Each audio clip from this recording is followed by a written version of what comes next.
Doctor Yunus সরকারের ৯.৫ মাস পেরিয়ে যাওয়ার পর মনে হয় রাগ ঢাকার খুব না করাই ভালো এই সরকারের উদ্দেশ্য এবং কর্মকাণ্ড নিয়ে।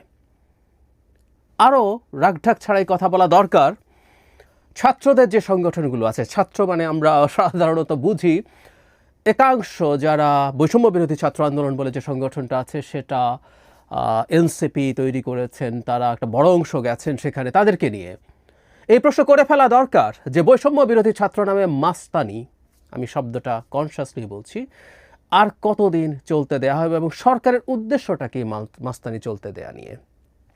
গতকাল একটা খবর আমাদের অনেকের চোখে পড়েছে হয়তো, বৈষম্য বিরোধী ছাত্র নাম দিয়ে কয়েকজন একটা বাড়িতে ঘেরাও করতে গেছেন, একটা বাড়ি ঘেরাও করতে গেছেন।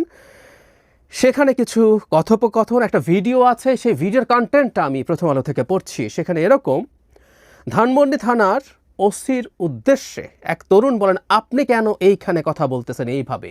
খেয়াল করুন, একজন বৈষম্য বিরোধী, যাদের কথা বলছি তাদের পরিচয় আছে, আমি আরেকটা জায়গায় পেলাম, তারা পদধারী নেতা। তিনি বলছেন, আপনি কেন এখানে কথা বলতেছেন এইভাবে, আপনি ওসি, আপনি গ্রেপ্তার করলেন না কেন? আমি বলছি আপনি গ্রেফতার করেন। মানে মবের মুল্লুক, বা আমরা হাসিনার সময় মগের মুল্লুক বলতাম, এটা মবের মুল্লুক। ওসিকে বলছেন আপনি গ্রেফতার করেন, উনি বলছেন, ওসি বলছেন এটা ভিডিওর কন্টেন্ট, সো ইটস ট্রু, ওনার নামে মামলা নেই। তরুণ বললেন, মামলা আমি করব, আপনি গ্রেফতার করেন। ওসি জবাব দেন, আমার সিনিয়র বলেছে মামলা না থাকলে গ্রেফতার করা যাবে না। তখন তরুণদের উদ্দেশ্যে সিন ক্রিয়েট করতে না করেন, তারপরও তাকে বারবার চাপ দিচ্ছেন এবং বলছিল ওসিকে যে ওসি টাকা খেয়েছে। তারপর তাদেরকে ধরে নিয়ে যাওয়া হয় থানায়। এরপর যেটা দাঁড়ালো সেটা হচ্ছে তাদেরকে হেফাজতে নেওয়া হয়েছে, মানে গ্রেফতার এই শব্দটা আসলে আর বলার সাহসও এখন আর পুলিশের নাই।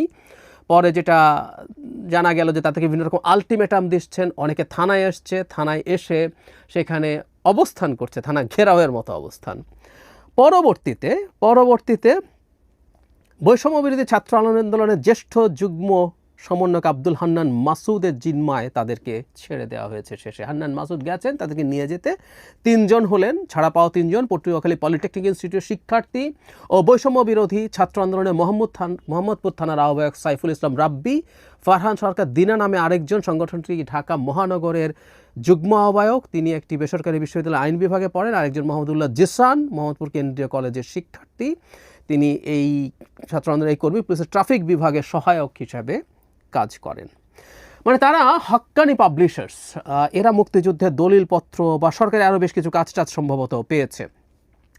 মুজিবকে নিয়ে সিক্রেট ডকুমেন্টস, মুজিবকে নিয়ে যেগুলো আছে গোয়েন্দা ডকুমেন্টস, এবং আমরা ধারণা করতে পারি যে এই লোক আওয়ামী লীগের সাথে অ্যালাইন্ড এবং বেনিফিশিয়ারি না হলে এই কাজ হওয়ার কথা না। সে বেনিফিশিয়ারি তো বটে এবং সে অ্যালাইন্ড বলে বেনিফিশিয়ারি হতে পেরেছে, এটা নিয়েও আমি মোটামুটি সন্দেহ করি না। তার বিরুদ্ধে অভিযোগ থাকতে পারে, সমস্যা হচ্ছে জেনুইনলি অভিযোগ ছিল কিনা।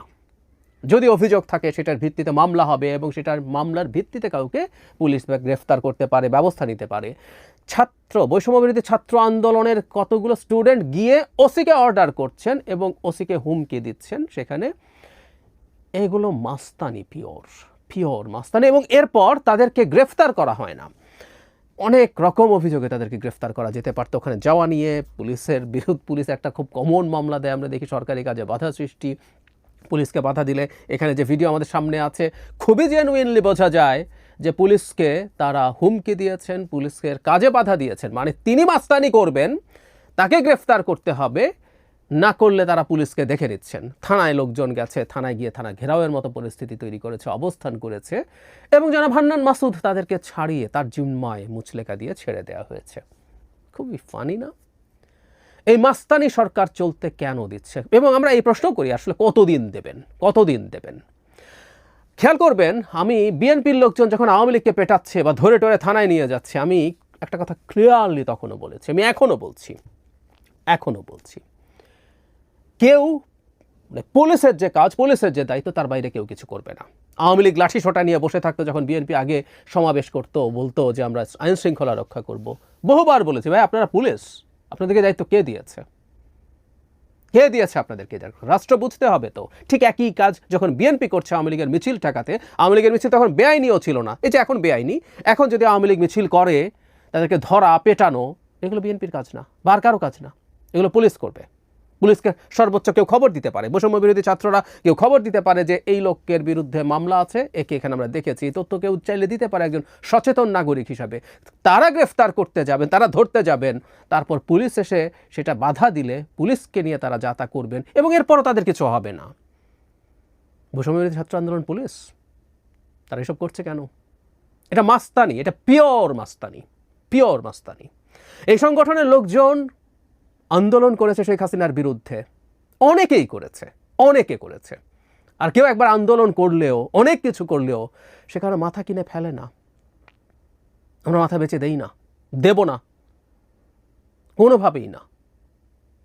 এই ইতিহাস আমরা জানি এসব কেন করা হয়, একদিন তুলনা করে দেখাবো আসলে কেন করা হয়। কিন্তু আপাতত এইটুকু বলি, ডক্টর ইউনূস সরকার আসলে মনে করছেন তার মাঠে কিছু শক্তি লাগবে। তারা ইসলামিক এক্সট্রিমিস্টদেরকেও বাধা দেন না।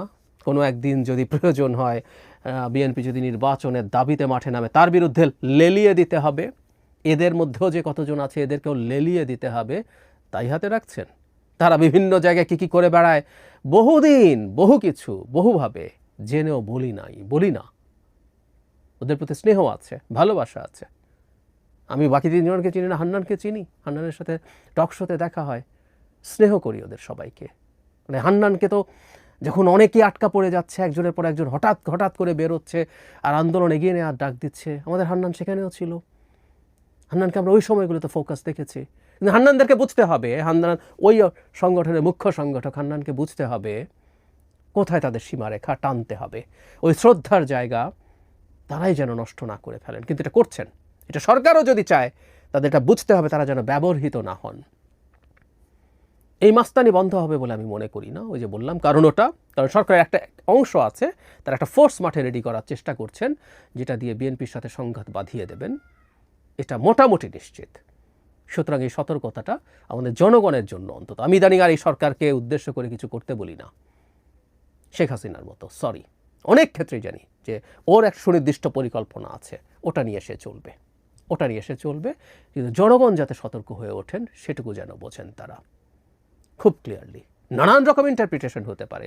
দালালদেরকে আওয়ামী লীগের দালাল, হ্যাঁ, হাক্কানি পাবলিশার্সের এই মালিক আওয়ামী লীগের দালাল, আমি এটা মোটামুটি নিশ্চিতভাবেই ধারণা করতে পারি, বলতে পারি। বেনিফিট নিয়েছে, এখন বেনিফিট কি লিগাল পথে লোক আটকাবেন কীভাবে? নাকি দালাল বলে টাকা খাওয়ার চেষ্টা করা কেউ করতে, আমি বলছি না এনারা করছেন, অনেক দালালের কাছ থেকে চাপ দিয়ে টাকা বের করা হয়েছে, জানি তো। এটা কি সেরকম চেষ্টা? উনি দিতে রাজি হন নাই বলে তার উপরে হুমকি হামলা? নানান ইন্টারপ্রিটেশন হতে পারে। আর আবারও বলছি, যদি উনি এটা হয়ে থাকেন, এটা যদি ভ্যালিড গ্রাউন্ড থাকে, তারা পুলিশের কাছে যেতে পারেন। যে পুলিশ তাদেরকে গ্রেফতার করে রাখতে পারে না, তারা গিয়ে পুলিশকে বললে পুলিশ কথা শুনবে না? শুনবে। তারা মামলা করুক, মামলা দিক, সেই মামলার ভিত্তিতে পুলিশ অ্যাকশন নিক। এই মাস্তানি আমরা দেখে রাখছি। আবারও বলছি, সরকারি মাস্তানি বন্ধ করবে বলে মনে করছি না, বাট আমরা এটা নোটিস করছি, এটুকু সরকারকে জানিয়ে রাখলাম।